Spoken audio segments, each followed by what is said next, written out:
Have we just seen the most dominant season in modern cycling history? We will let you decide this week on the Gruppetto. It can often have a subjective answer, that question, as we review Tadej Pogačar's sensational 2024. First though, it's time to recap the final week of the season. And he did it again. Pog equalled Binder's 4, Coppi's 4 in a row, and is now one off the Campionissimo's 5-star record of wins at the Race of the Falling Leaves. It was Pogačar's 25th win of the year. And this one was one with a move that came after a strong breakaway that initially looked like it could trouble the scorers. Some decent riders in it, and a gap above 4 minutes. But UAE Team Emirates seemed to take great delight in working to bring it back. The main man himself attacked decisively on the Colma di Sormano with around 48 kilometres remaining, quickly opening a gap up on his rivals, including Remco Evenepoel and Enric Mas. They both couldn't close. And that was that. There wasn't really any shock or even suspense to it, just awe. Pogačar's solo ride was so commanding that he finished 3 minutes and 16 seconds ahead of Evenepoel. The race's largest winning margin since 1971, and the biggest winning gap of the Slovenian's already astounding career. In Lombardy, for Pogačar, it was 4 in a row.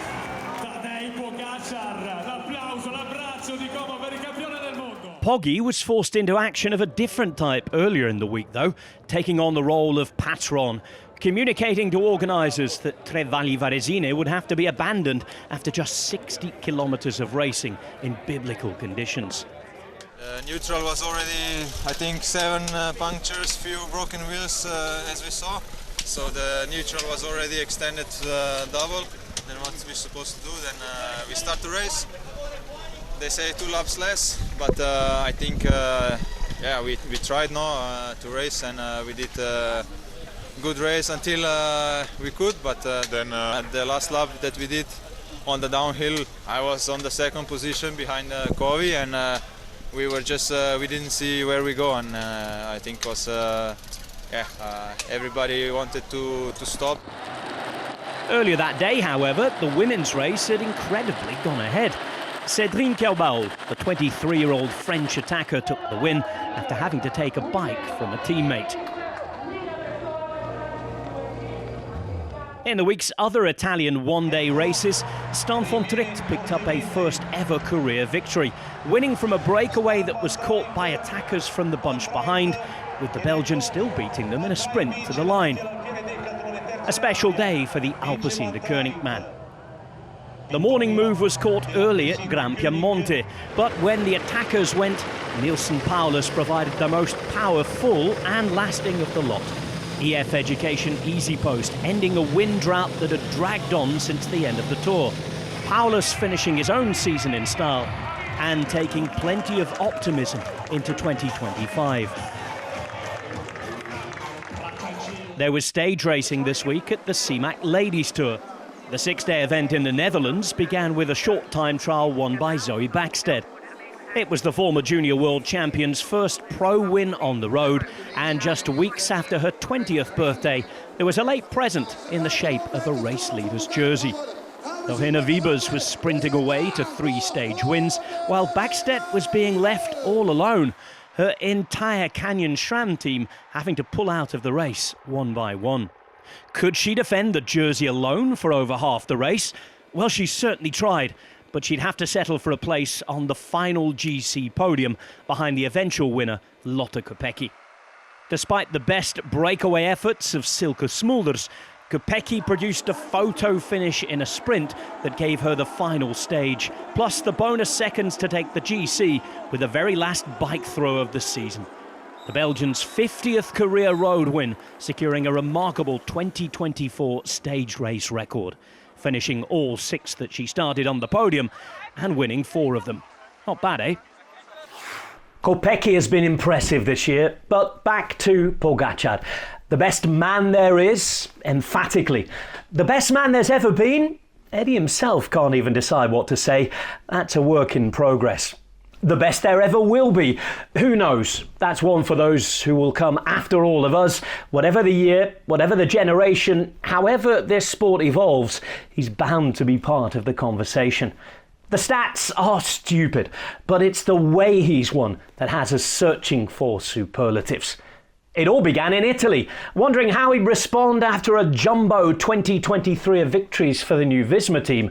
That question would then come and be answered in the summer. But one-day races, that's where he'd pick up, and he'd pick up where he left off by winning. These now are the closing moments of what has been an opera.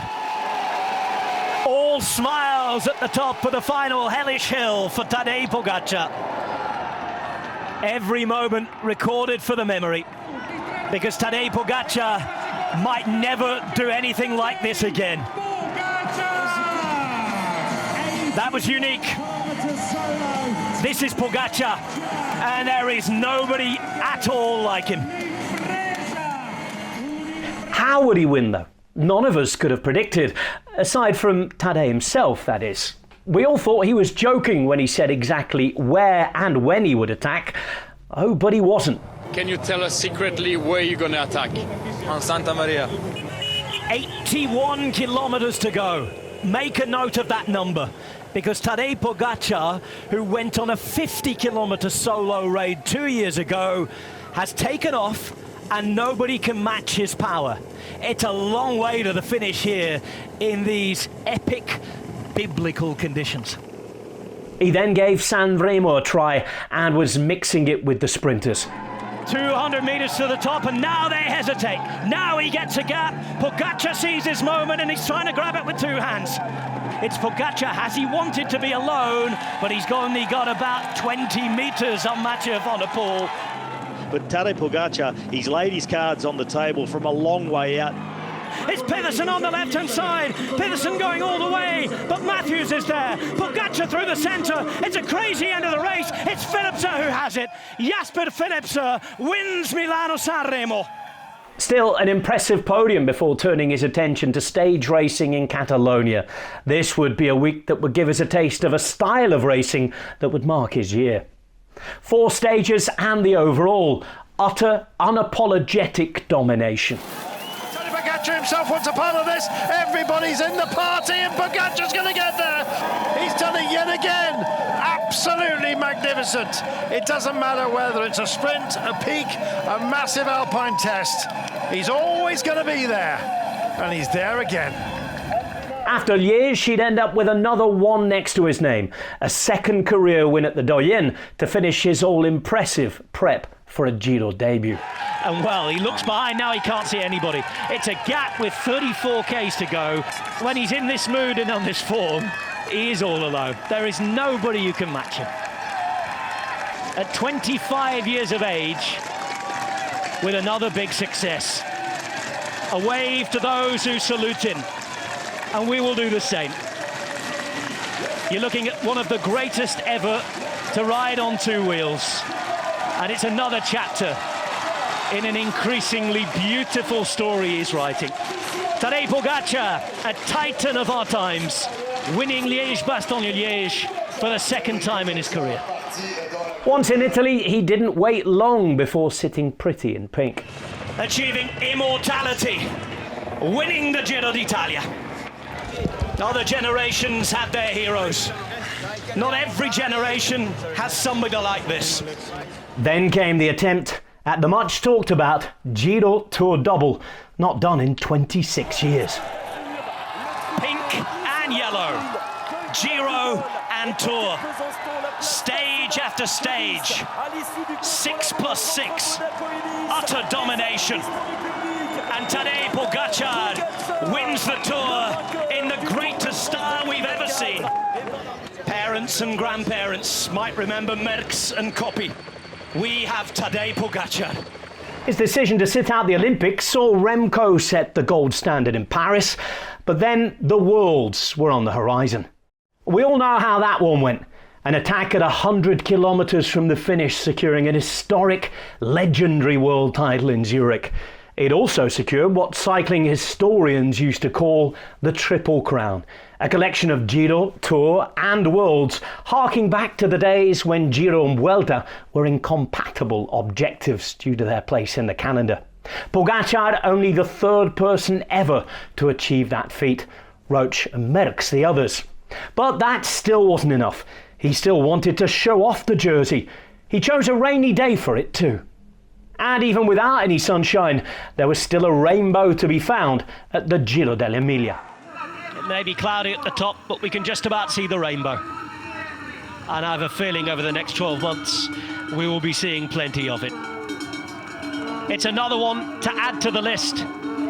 This time in the rainbow bands, Tadej Pogačar winning the Giro d'Italia and making yet more history. Yet another chapter in the incredible, interminable story being written by one of the greatest of all time. Yet again, an early attack. A rider who'll be changing cycling fans' viewing habits at this rate. Tune in too late and you'll miss the party. That's the way he's won. And in terms of those stats and records, we've given you quite a few there. The latest coming in Lombardy, with those 4 back-to-back wins ending a season that has cemented his unparalleled versatility and consistency in this modern age of professional cycling. This will be his 25th victory in 57 days of racing. This is an era that's being defined by this man, and nobody can take it away from him. He is a phenomenon. He's almost a definition of the word itself. Be proud and be pleased that you're witnessing this with us. Now, is he the best ever? Was that the best ever season? It's now your shout, your call, your choice. Post in the comments below to let us know what you think. All good things must come to an end, and so too the European road season. But that isn't that. Yes, we've still got more to give here at Eurosport Cycling, and the Tour of Guangxi alongside the riders who are out there racing that will be live at breakfast time all this week on Eurosport and Discovery Plus. Watch World Tour Cycling with your cornflakes, eh? That before watching the Track World Championships over your dinner. Yes, it is the World Championships live and on demand from Denmark this week. That is on Eurosport and Discovery Plus. Also, you can check out the highlights on the Eurosport Cycling YouTube channel. There's over 200,000 of you who are subscribed now. But keep passing on the message. We want the club to be bigger once we start again next season. And talking of next season, before we get to the next road season, we've got all the cyclocross live each and every weekend. Plus the Track Champions League will be here in about a month and a half's time. Joanna Rouse will be joining me to cover that. And over the winter, we'll be keeping in touch as well. The Gruppetto isn't going away, but that's the end of the weekly shows until the start of the World Tour. We'll be switching from weekly to monthly, and once the Giro and Tour routes are out, we'll be having a good look at those for you, catching up at training camps with some of the new signings and old, looking at new objectives. And before you know it, the race season will be here again with the Tour Down Under and the beginning of the World Tour. For now, though, from the Gruppetto, thanks so much for your company, and we'll see you in a few weeks' time. Goodbye.